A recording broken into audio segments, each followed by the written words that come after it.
Good morning. Welcome to Wednesday.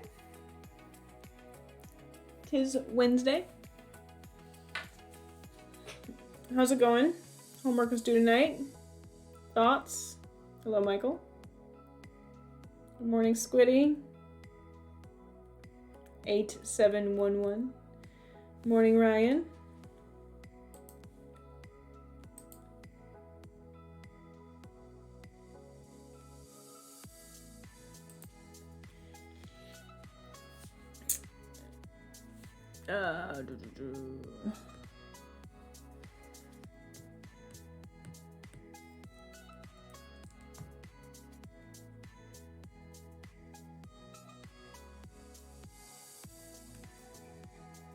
Squiddy, you haven't started yet.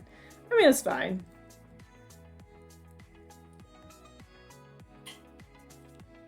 It's fine if you haven't started. Just, as you guys know, the later you start, the less help you have access to. Which, as a student, that's just a choice. Why is it that sometimes CO was wrong on MATLAB Grader? So the only thing I've figured out that could be the issue for why MATLAB Grader might be wrong or might give you a sometimes correct, sometimes not correct is if you have a number that's typed incorrectly. Ooh, exam season. So let me go over some basic stuff for the homework. I went over this morning. I figured I'd go over it for you guys too. Oh my gosh, Friday, Saturday, and Monday? I hope you took Tuesday off to breathe. Which understands why you haven't started the homework yet. Let me go over some notes on the homework for this week. Like I said, I did this morning, so I figured I'd do it for you guys. So for the first problem, you have data in a text file. Load in that data. You're going to calculate PS. Hold on.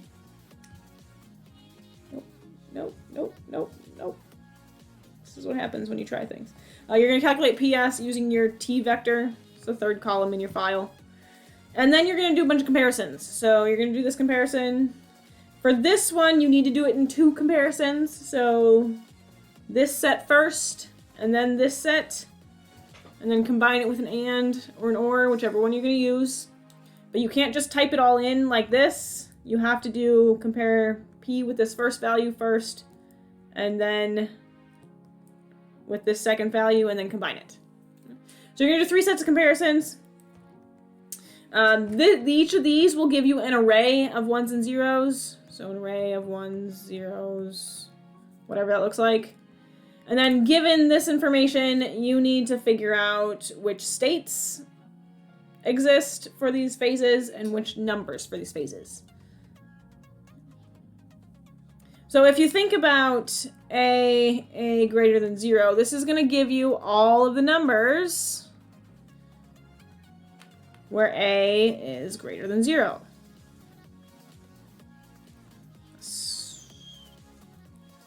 And a simpler way to say that is going to give you all the numbers where a is positive. This is logical indexing. This is essentially what you're trying to do. So if you want to find the states that correspond to compressed liquid, you are essentially figuring out which states correspond to where P is greater than 0.1 or 1.01 PS. So if this gives you all of the values in A, where A is greater than 0, same idea. You want all of these states where P is greater than 1.01 PS. And then this number, you can do a couple things. You can also use this array. You could also use this array. But you can figure out the number, how many there are. For problem 2, the biggest question I've gotten is, what does it mean to find the half pound or pound past a certain number? So come up with an example. Let's say we have 3 pounds, 8 ounces. So there's many ways you can do this. Logically, I know that it's going to be 5 half pounds past 1 pound. And I know that because I have 2 pounds here past 1 pound, and 2 pounds equals 4.5 pounds. And then I have 8 ounces here. 8 ounces is greater than 8, greater than or equal to 8. It's equal to 1/2 pound. 1/2 pound. Not 1.5 pounds, but 1/2 pound. Same thing here. 5 1/2 pounds, 1/2 pounds, 4 1/2 pounds. So 4 and 1 gives me my 5. So you need to come up with some sort of way to do this calculation. There's a couple ways you can do it. If you want to convert your vector of weights only to ounces, that's completely fine. So this here would be 3 times 16 plus 8 gives me my number of ounces. And you want to do your calculation with just the ounces, that's totally fine. So if I divide ounces by, 8? That'll give me the number of 1/2 pounds or something like that. That's fine. If you want to convert everything to pounds, this would be 3.5 pounds. If I take that number and I multiply it, divide or multiply by 1/2, it'll give me the number of 1/2 pounds. And remember, you need to round down. Okay, but either way, come up with an example. Figure out, okay, what would I do if I'm calculating this on paper? Go through that process. That process, you should be able to use every single time. And that's what you would program up in your code.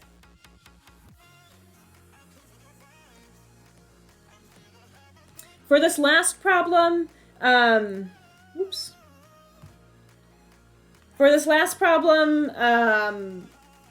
biggest issue is just making sure you type in all these numbers. It's a tedious thing. Type in all the numbers, double check them. If you are getting incorrect, or if you're getting code that sometimes executes correctly and sometimes doesn't execute correctly, the only thing I can think of is if you typed a number incorrectly. So, for your homework, for your MATLAB grader and for your homework, the variables are tested something like this. 1e to the negative 5. That's my threshold.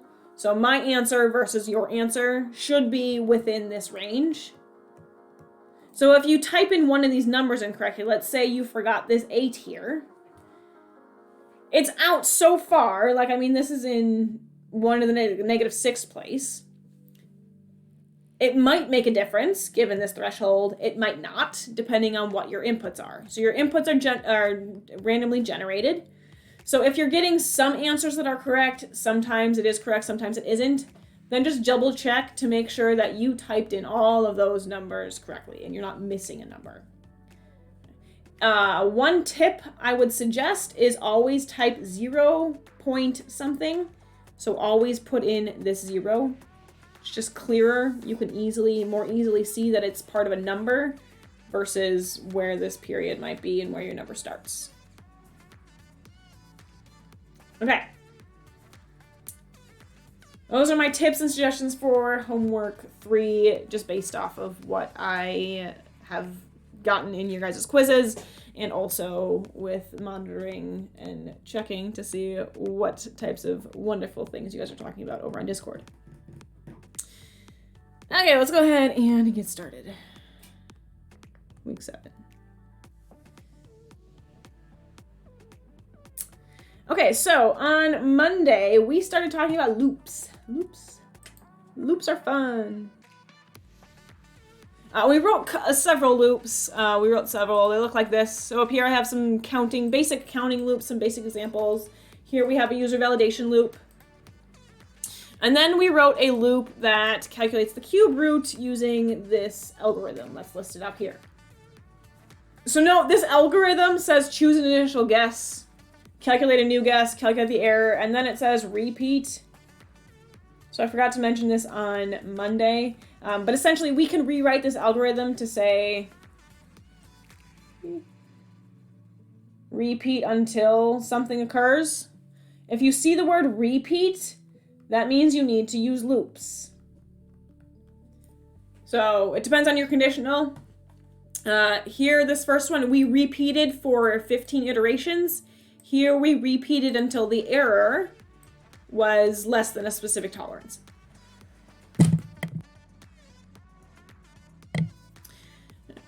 But if you see the word repeat, that means you need to use loops. What kind of loop depends on what follows that statement. Repeat until something happens is usually a while statement.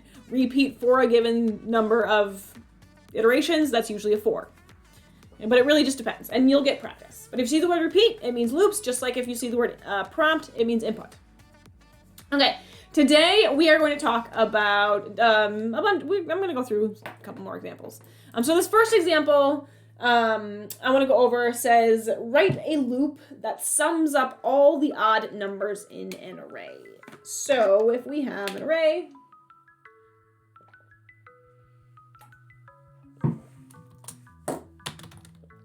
a equals rand I, negative 10, 10, 10 by 1. Okay, let's say a looks like this. So it's just a bunch of numbers. I want to go through and find all of the odd numbers and sum them all together. So we can do this with logical indexing and the sum function. So we can do this with all of the tools that we learned last week, but I'm going to illustrate this in a loop because I need some sort of example to do this basic thing. We will get into an example where it's less common to use, or we will get to another example where it makes more sense to use a loop. Okay, so write a loop that sums up all the odd numbers in an array. So here's my process. I'm going to go through all of the numbers in my array. I'm going to check to see if my number, so my first number, check to see if it's odd. Is it odd? If that's true or a yes, then I'm going to add, that's true, I'm going to add to my sum. If it's false, I'm going to do nothing. Okay, so I have some sort of decision-making process. I'm going to go to my first number. Is it odd? If it is, add it to my sum. If it's not, move on. Then I'm going to go to my second number. Same thing. Is it odd? If it is, add it to my sum. If it's not, do nothing. Then my third number. Is it odd? Add it to my sum. If it's not, do nothing. My fourth number. Is it odd? Add it to my sum. If it's not, do nothing. And I keep going. So the first thing my loop is going to do is go through all of the values of my array. So I equals 1 to the length of a. I know how many values there are in a. It's the length. There's going to be 10 numbers. And I'm just going to check to see if a is if the value inside of a is odd. So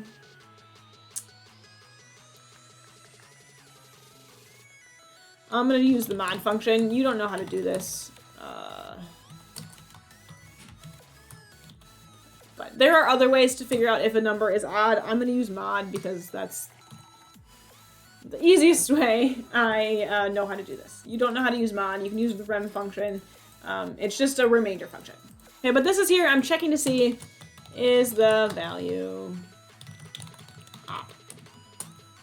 Okay. If it is, I'm just going to display it. So let me use F for an F.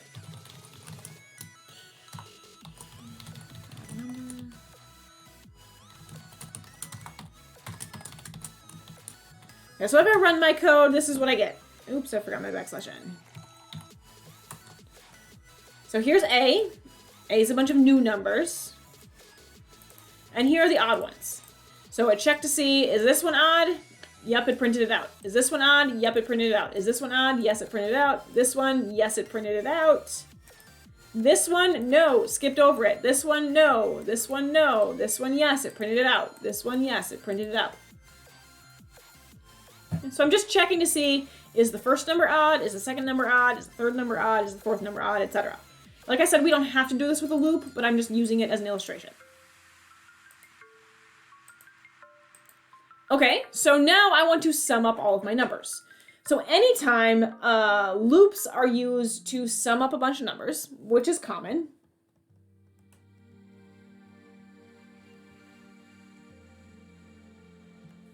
the first thing I'm going to do is I'm going to initialize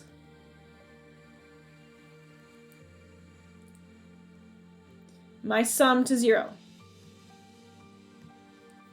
So I'm going to initialize a sum to 0. This goes before my loop.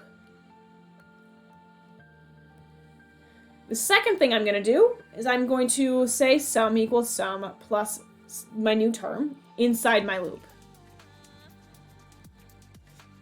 Those are my two steps. If I am ever summing up a bunch of numbers using a loop, I'm going to initialize my sum to 0 before my loop, and then inside my loop I say s equals s plus, whatever my new term is.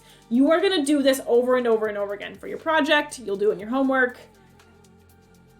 You may do it on the exam. I don't know. It's still not written. Not my problem right now. S equals 0. That's my initialization. I mean, it is my problem. I'm teaching right now. I'm ignoring that. It's going to the back of my brain. That's this afternoon's problem. So S equals 0. Here's my initialization of my sum. In general, don't call your sum sum. Like, don't have the variable sum, because there's a sum function that you might want to use. So S equals 0. Then inside of my loop, I say S equals S plus, whatever my new term is. So if my value is odd, I'm going to add that as my new term. So that's my new term. Go ahead and move that down. Okay, so let me go ahead and print that out as well.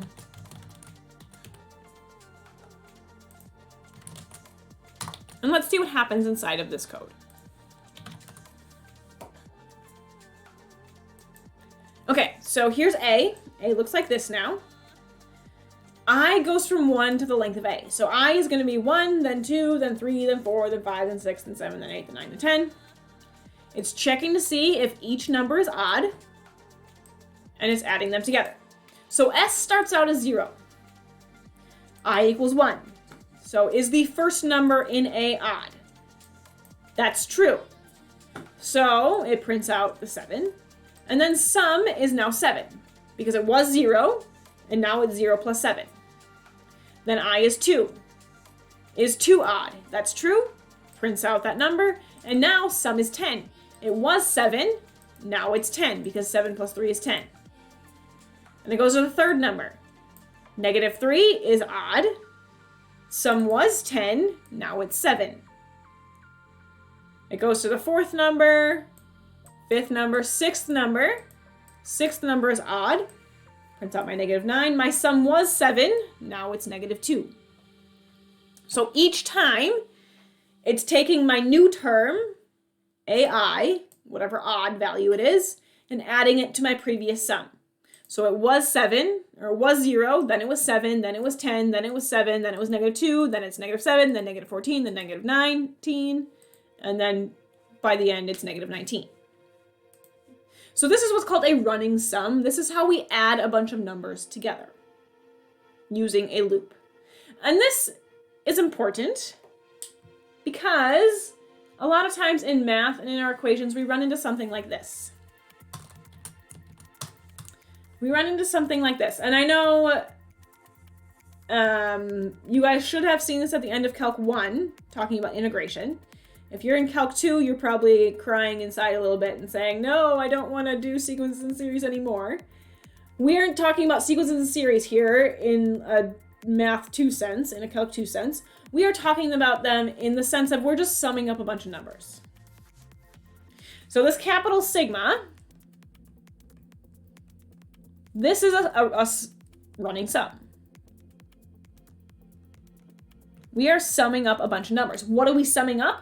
We are summing up a bunch of these, where n starts at 0 and n goes to infinity. So if you ever run into some notation that looks like this in your homework or in your project, you should think, oh, I need to write a loop, I need to sum numbers together, go up to these two steps.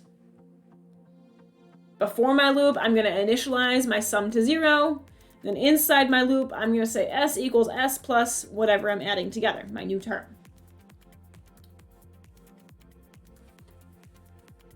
Okay, so let's piece this together. So n goes from 0. So n starts out at 0 and goes to infinity. I can't do infinity in real life because infinity is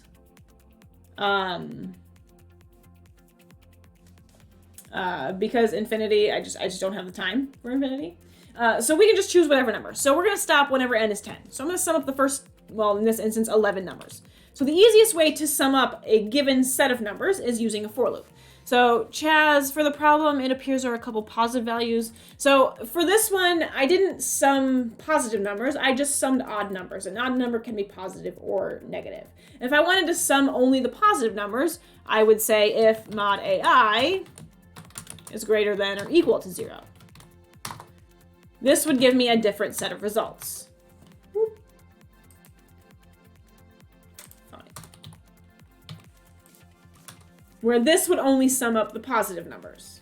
So it really depends on what this conditional looks like. Because an odd number can be positive or negative. So it still summed all of the numbers. It just so happens some of them were negative. Okay, so back to our running sum. So for n equals 0 to 10. Okay, so I'm starting at 0, and I'm just choosing right now to stop at 10. For a lot of these problems, I encourage you to start small. Start with something small, and then you can always add more. You can always print out more. AP Cruzy, yes, so you would just print out the final sum. So display final sum equals num to string s. That's a good question. So now the final sum, your final answer would be 27, because that's the last sum. That's all of the numbers added together. So start small, build up. So for the summation, I'm summing something, so that means it's going to be s equals 0. There's my initialization, and then I have s equals s plus my new term. This time, my new term is this whole thing calculated with my n value. So my new term is going to be n, negative 1, raised to the n. Double comments, Michael, double comments. If I just had 1, it would be nothing, but here's 2. 1 divided by n over 2 times n plus 1 over 3. I never told you guys that. Sometimes I just do things and be like, you guys can go based off example. This is one of those examples. Okay, so here's my new term. It's going to be whatever n is, uses that to my calculation, and then I'm just add all those terms together. And once again, I'm going to display my numbers. So I'm going to display, in this instance, n equals %d, my new term equals %. It's probably a floating point number, so I'll print out 3 digits past the decimal place, and then s equals, same thing, 0.3 f.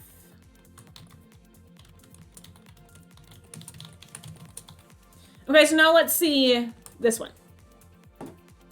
Okay, so this is what's printed out.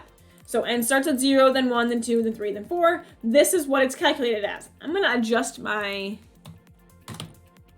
width to make sure they all are nicely lined up. Let's do 6 and 6. There we go. They're nicely lined up now. So here's n. Here's my new term. So when n is 0, this is what it's calculated as. When n is 1, this is what the calculation is. N is 2, n is 3, etc. Which means my sum is just all of these numbers summed together. I'm not really getting many digits past 3. Like, there's really not much change past 3, so I'm just going to print out more digits past the decimal place. I'll print out 10 digits past the decimal place, just for kicks and giggles, to see what's going on.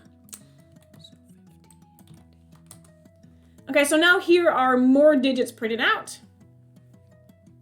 And I can see that my new term, it gets smaller relatively quickly. After 10 terms, it's already in 10 to the negative 4. I can expand that and say, what about 20 terms? Okay, so I can print out even more, and I can see it gets smaller. So my sum isn't really changing that much, given the fact that n is getting much smaller. So I could print out to 1,000 terms and see what happens. Eventually, we can see that n gets really, really, really small. The nice thing about a for loop is that you can easily change those. It's really quick. You just say, what about 10 terms? See what happens. What about 20 terms? See what happens. What about 1,000 terms? See what happens. 1,000 terms, this gets pretty tedious. Like, you don't want to sit there and scroll through all 1,000 terms. So I encourage you to start small and build up. So that's what it looks like to sum up 1,000 terms or 10 terms or whoever using a for loop. Now let's see if we want to change our conditional. Let's see if instead of my my loop going for a specified number of terms, let's say I want to use a while loop. And I'm gonna identify here my stop condition. I want to stop when new term is, so here it's pretty small. It's less than 10 to the negative 3 at least. Let's say I want to stop when I reach, or 1e to the negative 7. Let's say I want to stop when it's small enough to where there's 6, 7 zeros out here. Oops. So here's my stop condition. I'm going to invert it to get my continuation condition.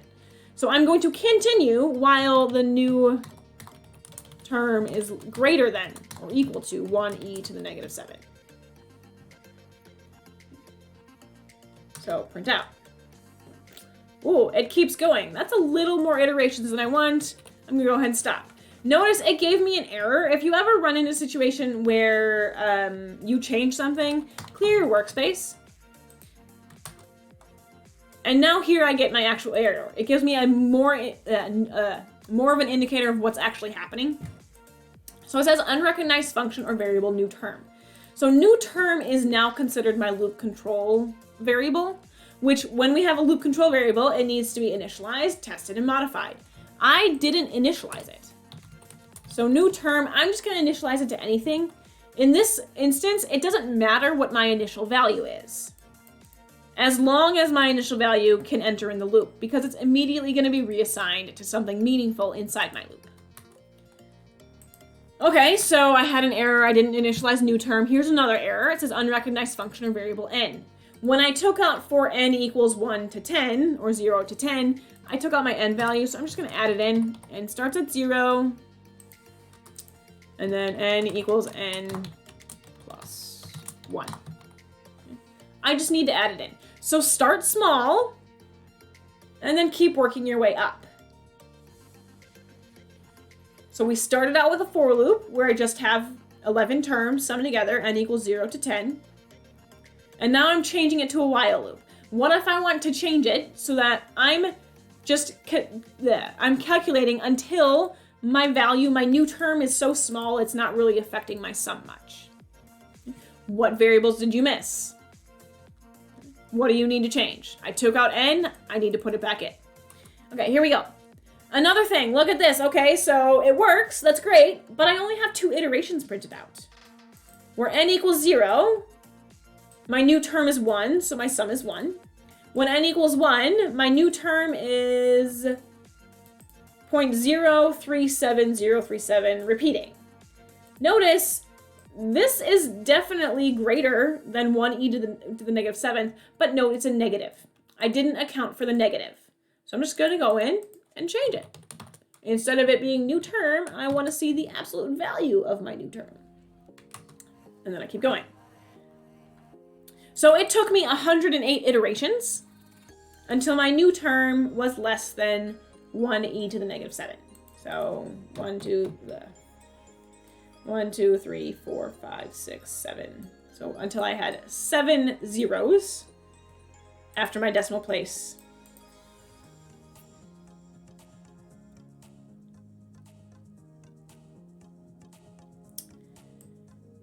So my sum isn't really changing for these numbers. Notice it's the same first 6 numbers all the way up. And here is where it's starting to change. And you can change this too. You can change your while loop conditional. Let's say, okay, we have 108 iterations, but let's say I didn't really want 108. I want at most 50 iterations. Then we just change our stop condition. So I want to stop when my new term is less than that really small number, or if the number of iterations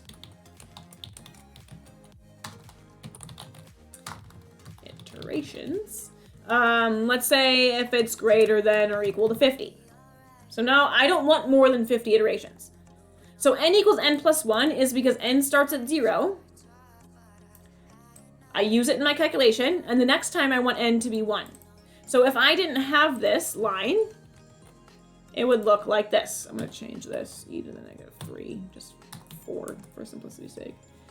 I would have this. I would have an infinite loop because n never changes. Notice in what's printing out here, n stays at 0 because I never increased it to 1 or 2 or 3 or 4 or 5 or 6. So I need n equals n plus 1 because I need n to be 0, then I need it to be 1, then I need it to be 2, then 3, then 4, then 5. With my for loop, for n equals 0 to 10, it does that automatically.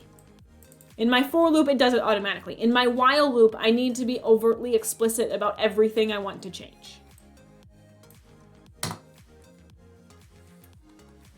Okay, so now let's say I want to stop if my new term is less than 1 e to the negative 7, or my number of iterations is greater than 50, or equal to 50, either one. So then I invert this to get my continuation condition. So while my new term is greater than or equal to e to the negative 7, number of iterations, I need a variable to figure out the number of iterations. You could create a new variable. In this instance, n essentially counts by 1. So n is the number of iterations. So n is less than 50. And then to invert an or, you do and.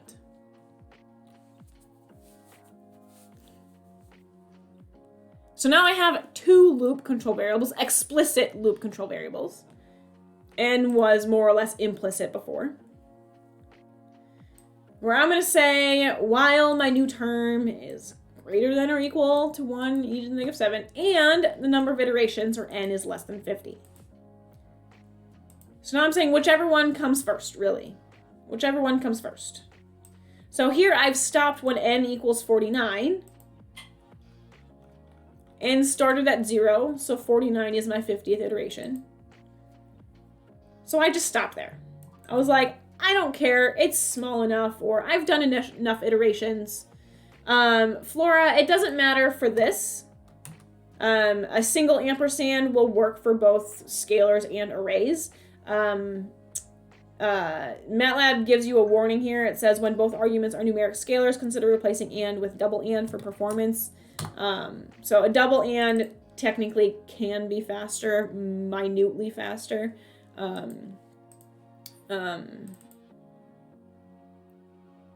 But yeah, you can use a single ampersand. I use a double ampersand out of habit. If I did n equals n plus 5, that's a really good question. I'm not going to get the right answer because it's only going to calculate my answers for n equals 0, 5, 10, 15, 20, 25. If I wanted n to be 0, 5, 10, 15, etc., then that would work. But I don't. I want n to be 0, 1, 2, 3, 4, 5. So you can change this however you want. It just needs to match your problem statement. So a lot of this stuff you can change. It really just depends on what you're trying to do. So like I said, it's important that you start small and build your way up. Start with a for loop. Start with a certain number of iterations. Start with 10 iterations. Notice I'm printing a whole bunch of stuff out. Printing things out is really important for debugging and figuring out what's wrong in your loops.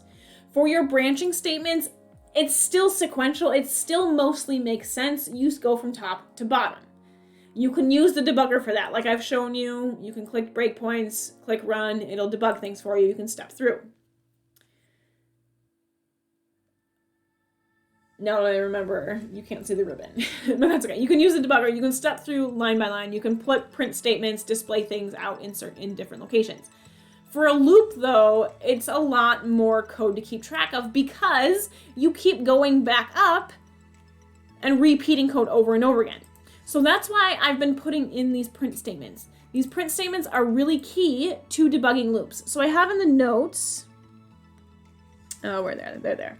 I have in the notes this section, this tip. that says use print statements, or fprintf or display, whichever one. I like using fprintf, to print out the values of important variables at each iteration to help debug your loops.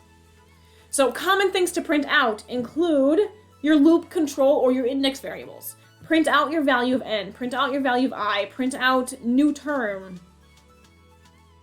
What determines whether or not your loop is going to continue? Print out the results of conditional statements. So if we go back to MATLAB, there it is. If we go back to MATLAB, print out the result of this conditional statement if you're uncertain about whether or not it's doing what you expect it to do. So print out that conditional statement. Print out your values before and after calculations. So have an fprintf statement. First, print out your initial values, do some calculations, and then print out your results. So you can see, this is why I like to use fprintf, because then I can print these on the same line. I just don't put it \n here, and I put it here. So we can see what's happening. What are my numbers before I do the calculations? What are they after I do the calculations? Did they change in the way that I expected them to? Or am I missing some sort of fundamental knowledge area? Okay, and then print out really just any value that changes, any variable that changes value. Does your sum change value? Does your new term change value? Does n change value? Just go through everything that changes values. Okay. And then lastly, it's just easy to print it out as a table. You guys saw the way I was printing out as a table. It doesn't need to be an explicit table, but notice how things are aligned here. I used my width to kind of mess with the spacing so that I could easily see what each column corresponds to. So here's an example of this using what's called nested for loops. So just like with if statements, we can put any valid code inside of a loop. So here I have an if statement inside of a loop. Just think about whatever's inside of your loop as a mini program that's gonna go all the way through before you go to the next value of I. So same thing for a nested for loop, and I will go over an example of this in a minute. But I have for c equals 1 to columns. Everything inside of here is its own mini program. So all of this inside of here is just gonna completely execute until I go to my next value of c. Okay, so if I look at this example, the goal is to find the maximum value in every column of an array. The array example looks like this: 10, 1, 7, 4, 3, 6, 6, 9, 2. So I want to find the maximum value inside of each column. You can do this using the max function in MATLAB, but this is an illustration purpose. So my answer should be 10 from this column, 9 from this column, and 7 from this column. So in order to do this, I have a nested for loops. For c equals 1 to the number of columns. So for c equals this one, then this one, then this one. That's what I'm doing for my columns. Then I have for r equals 1 to rows. So in each row then, or in each column, row 1, 2, 3, I'm checking to see, is this the maximum? Is this the maximum? Is this the maximum? I'm just checking to see if each number is the maximum. Generally, you don't always have to do this in MATLAB, and that's what makes MATLAB so different from other languages. A lot of times for basic stuff, you don't have to use loops, but sometimes you can't avoid them. This one, you could avoid them. I'm just doing it for illustration purposes. But I wanted to highlight this one in a sense of what's being printed out. I have this print statement here that's printing out everything in my loop. So first thing I'm printing out the C value. That is my first loop index variable. I'm printing out my R value. That is the second loop index variable. I'm printing out the value of this conditional. This conditional here we go. Where I'm checking to see, is this really doing what I expect it to be doing? And then I'm printing out this number, the maximum. So I'm printing out everything here that makes sense. So I'm printing out my column value, my row value, whatever my conditional is, and my maximum. And then I can look at the table that's printed out and I can see, okay, am I expecting it to do this given the situation? What are my results? What do I expect my results to be? Is this conditional working the way I expect it to work? In this example, it's not, but printing things out in your for loops, in your while loops, is really important because it helps you identify what are your values at each iteration, how are your values changing, because it's harder to see that compared to previously, where we just went from top to bottom. Sometimes we skipped over code, sometimes we didn't. With while loops and for loops, we keep repeating, so it's just harder to see how our variables are changing. Okay, let's go over one more example, and I will use this to also illustrate printing things out. Okay, so my last example, I want to create this matrix. So like I said, sometimes we can avoid for loops, sometimes we can't. For this one, to create this matrix, there might be some clever ways to do it without for loops, but it makes sense to do it with for loops. It's just the easier approach is to use for loops. So first thing first, I'm gonna create A with zeros, so it's mostly zeros. And then columns, or rows 2 through 9, 2, 3, 4, 5, 6, 7, 8, 9, have numbers changed. So 2 has these numbers changed, 3 has these numbers, and these numbers, these numbers, these numbers, these numbers, these numbers, these numbers. So the key piece in figuring out how to fill this array is starting by writing something on paper. So given row 2, what do I want to change? So given row 2, I'm going to change columns 1, 2, and 3. So 1 to 3. And what is it going to be? I'm going to set it equal to 1, 2, 3. Okay, so for column 3, I'm looking at for row 3, I'm looking at columns 2, 3, 4. So 2 to 4. What is that equal to? 1, 2, 3. Okay, so keep going. The key piece is once you write out several on paper, you should be able to start identify a pattern. Are there certain numbers that are changing predictably? So A, row 4, I'm changing 3, 4, 5. 1, 2, 3. We'll do one more. For 5, row 5, I'm changing 1, 2, 3, 4, 5, 6.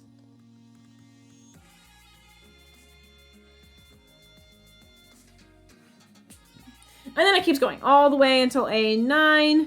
I'm changing 8, 9, 10.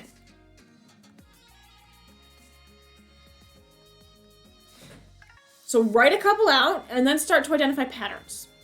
Notice this side is always the same. It's always 1, 2, and 3. That's fine. That's nice.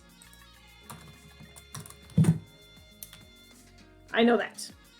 If I look at this side, note I'm changing row 2, 3, 4, 5, 6, 7, 8, 9. So this is just 2 through 9. So I can make that a variable. I can just say I equals 2 to 9. So that's where we start, our loop.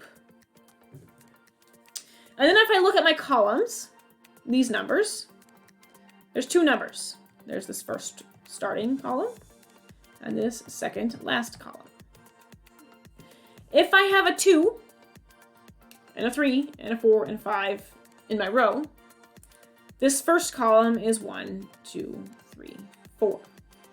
So it's 2 minus 1, 3 minus 1, 4 minus 1, 5 minus 1. So it's always 1 less than the number of rows. So if my number of rows is I, it's going to be I minus 1. This last number here,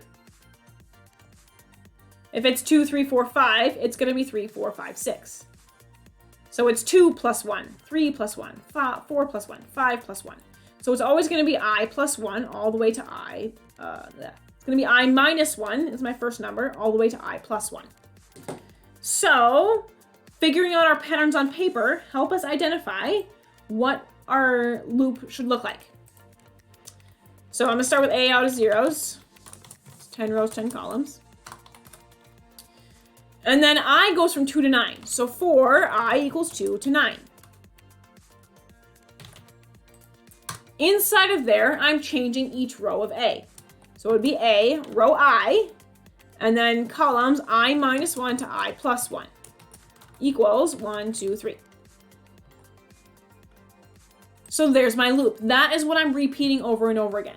I'm repeatedly going into a column of A, or going into a row of A, choosing the columns based on my row, placing 1, 2, 3. Go to the next row, go to the next row. So now when I print out A, I can see it matches what I expect. This is one way to do it. MATLAB allows us to do multiple accessing, multiple modifications of arrays using this notation. I could also do this in a nested for loop. So for A equals 0, 10, 10. I could say for I equals 2 to 9. And then I could have a separate loop that goes through each of my columns. So I know it's going to go through I equals 1, or J equals 1 to 3. So in each row, I'm modifying 3 numbers. I'm modifying this one, and this one. So I could just say J equals 1 to 3, or J equals 1 to 3. So then once again, I need to figure out that relationship. So A of I minus 1,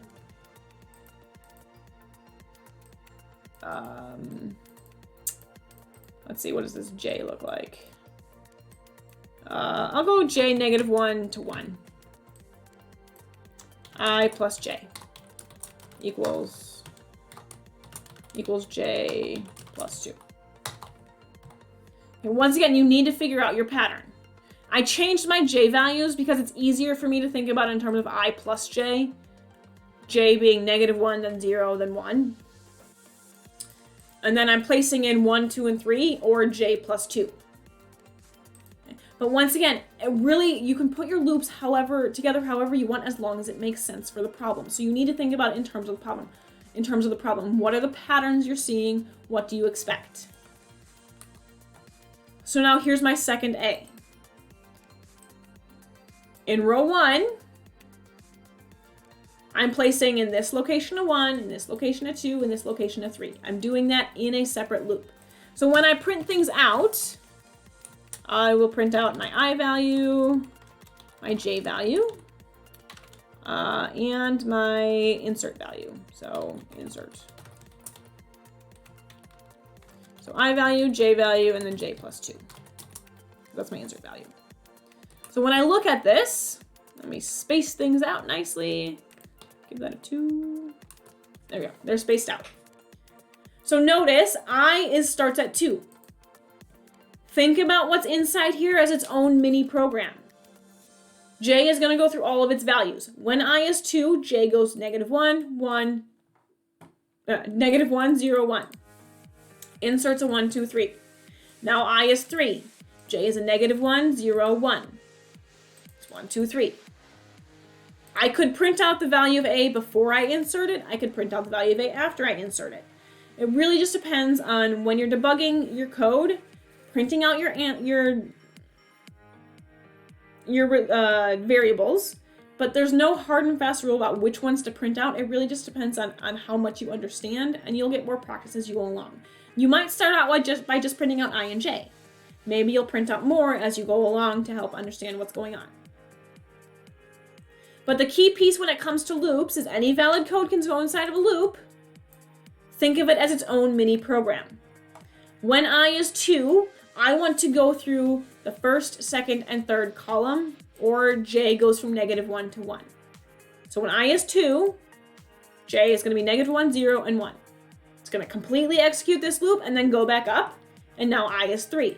So here's I is 3. J goes from negative 1 to 1, and then I goes to 4. The general rule is that we use nested loops when we are iterating through a 2-dimensional array. You noticed here that we didn't have to do it this way. That's just a general rule. That rule is more true for other programming languages, not so much in MATLAB. And that's what makes MATLAB a little bit harder to really learn the first time, because it's not guaranteed you have to do it a specific way. It comes with practice. Print things out.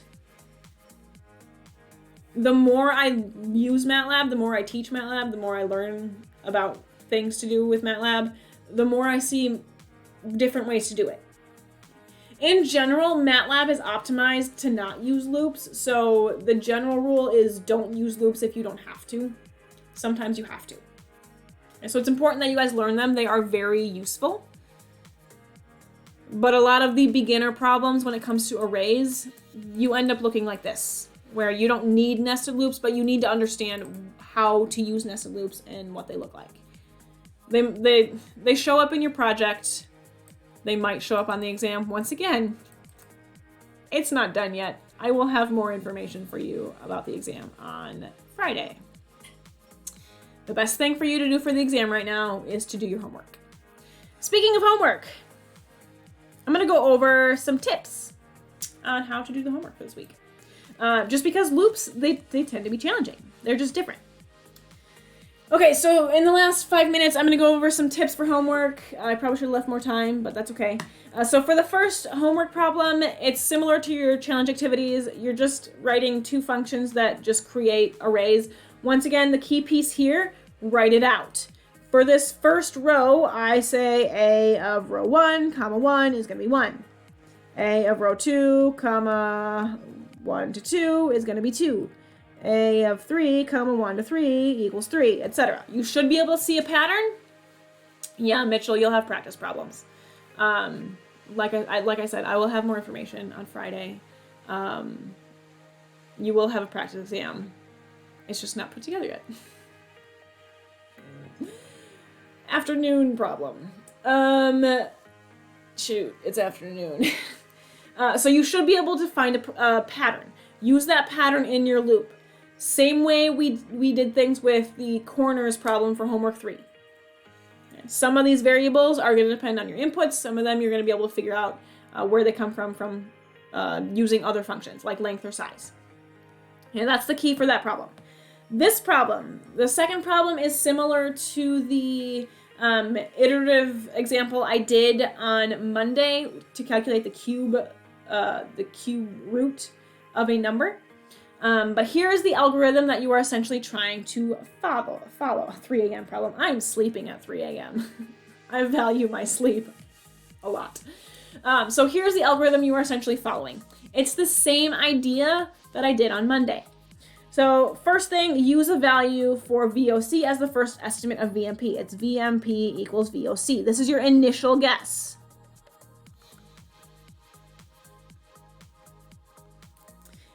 And then initialize a value for the relative error and the number of iterations. Remember, when we have loops, we need some sort of initial value. Specific for while loops, we need to initialize our loop control variable, and we need to test it and then modify it. So this is an indicator that relative error and the number of iterations, these are your loop control variables. So you have 2 loop control variables. And then it says repeat. Repeat means use loops. Start with a for loop. A for loop is a little bit easier to write. There's less pieces to put together. No one says you have to do the entire algorithm immediately. At the end of the day, you'll have to choose whichever loop you're going to use. If you want to keep it as a for loop or if you need to change it to a while loop. Generally, repeat until typically means while loop. Okay, well, here's your testing condition. Repeat until the relative error is less than, it's corrected on your homework, is less than a tolerance or the number of iterations is less than 50.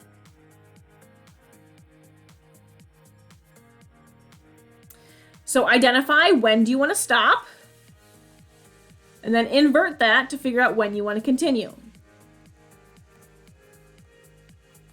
They should be opposites of each other. It's usually easier to think about it, okay, when do I want to stop? So then invert it to think about when you want to continue. What are you doing inside your loop? You're doing all these things. calculate your new estimate, your new guess, with the equation above, calculate your error,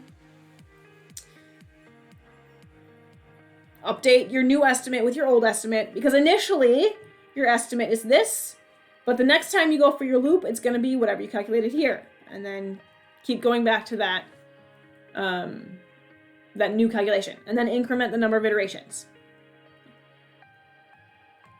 So when it comes to these problems, the iterations, you want to stop when the iterations are greater than 50. So that means you need to come up with an initial value. Keep in mind, n equals 0 to 50. This is 51 numbers. N equals 0 to 49. This is 50 numbers. N equals 1 to 50. This is 50 numbers. Okay. So you can initialize to whatever makes sense for your program.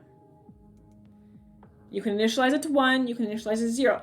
N is not used, or your number of iterations is not used in your calculation up here, like it was for our summation. So it's really just counting. You could name it count, you could name it iter, whatever you want to call it. But just keep in mind that whatever you start it as is going to affect however many iterations you actually go through, depending on when you stop and what your conditional looks like. So this is where you print things out. You print out, okay, what iteration am I on? What is my first value for iteration? Count your number of rows. So if you want to start with a for loop that only goes for 50 iterations, start there. Okay, so that's that one. This last one looks complicated. It's not overtly complicated. So the first thing you're doing is you're calculating a function, or you're writing a function that calculates the integral. Ignore this, that's just notation. The integral can be estimated using this. This is a single number, it's the first value in an array. This is a single number, it's the last value in an array. You have sigma here. Anytime you see sigma, you should think for loops. Most of the time. But think loops. Loops, loops, loops, loops, loops. You're summing up a bunch of numbers. So sum starts at 0 before your loop, and then you have inside your loop sum equals sum plus your new term. So if we look at these sigma values, these sigma, it says for I equals 246. That's an indicator of what values you're using, and then you're literally just summing up all of your values in your vector. Same thing here. So here you're summing up all the even numbers. Here you're summing up all the odd numbers. So what does your array look like? Or what is your loop index variable? What are you going to call it? What is it should be equal to each time? The last piece of code in your function should be integral equals h over 3 times yi. It's one number in your array, plus 4 times your sum 1, plus 2 times your sum 2, plus your last value in your array. This is what you calculate. Sum 1 and sum 2 are calculated with loops. That's it. You lose loops to do those calculations. M is listed out here. It's in your document. And then you're going to use your function to do this calculation. But it's not, like, don't see this equation and think, oh my goodness, I have no idea what to do. It's okay, these are all individual pieces. This is a scalar, this is a scalar, this is a summation, summation, summation means loops. Pull it all together. Okay, hopefully that helps. I went over a little bit late again. Shocking, I know. It's not like you guys have anywhere to go, right? Just stare at your computer for another, I don't know, 30 hours. I mean, I don't have anywhere to go either. Okay, are there any final questions before we head out? Flora, for part 6, part 3, I recheck all my values and everything's correct. It's only if I submit code every 4 or 5 times. So I mentioned this at the beginning of class. It probably means that you typed a number incorrectly or you're missing a digit.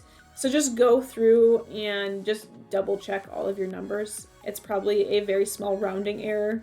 That depends on what your random inputs are. Anything else?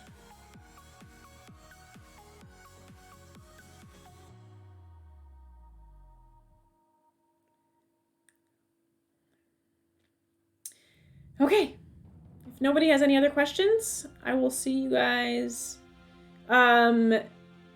You can use, so the key piece is you should know how to write an if statement and you should know how to use a switch statement. So use whatever you want. It doesn't tell you have to use a specific kind. Just make sure you are practicing both. So you can do a switch and an if, that's fine.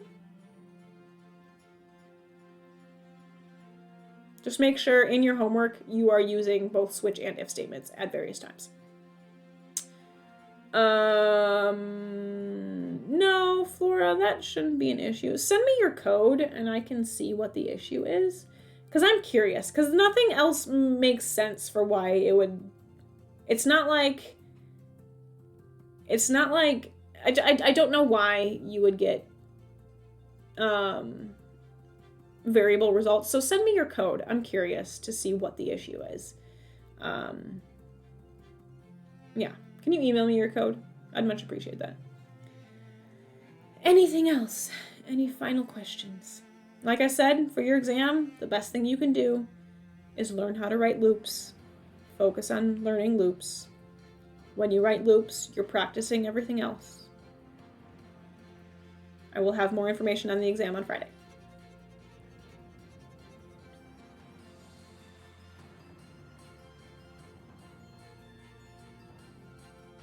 Okay, I will see all y'all on Monday.